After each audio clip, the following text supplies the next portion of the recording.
પર્વને હવે ગણતરીના કલાકો બાકી છે ત્યારે વડોદરા શહેર પોલીસ એક્શન મોડમાં આવી ગઈ છે। આવતીકાલે ઉત્તરાયણ પર્વની ઉજવણીને લઈને પતંગ રસિયાઓમાં હર્ષોલ્લાસ જોવા મળી રહ્યો છે ત્યારે આગમચેતીના ભાગરૂપે વડોદરા શહેર પોલીસ એક્શન મોડમાં આવી ગઈ છે। ચાઇનીઝ દોરી, તુક્કલ કે કોઈ અઘટિત ઘટના ન બને તેને ધ્યાનમાં રાખીને વડોદરા પોલીસ સતર્ક છે। સમાચાર મળી રહ્યા છે કે ઉત્તરાયણ પર્વને લઈને વડોદરા શહેર પોલીસ એક્શન મોડમાં આવી ગઈ છે।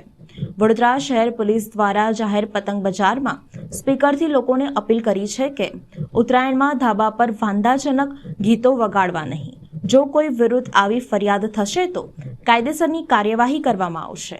તે સાથે જ વડોદરા શહેરના પતંગ બજારમાં જીવલેણ ચાઇનીઝ દોરી અને તુક્કલના વેચાણ પર પ્રતિબંધ હોવાથી પોલીસે પતંગ બજારમાં ચેકિંગ હાથ ધર્યું હતું અને વડોદરા શહેરના સંવેદનશીલ વિસ્તારોમાં પોલીસે પેટ્રોલિંગ હાથ ધર્યું હતું।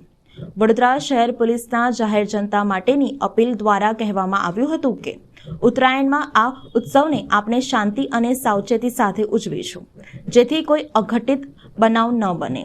જો કોઈ વાંધાજનક પ્રવૃત્તિ કે ગીતો વગાડવાની ફરિયાદ આવશે તો તેની વિરુદ્ધ પગલાં ભરવામાં આવશે।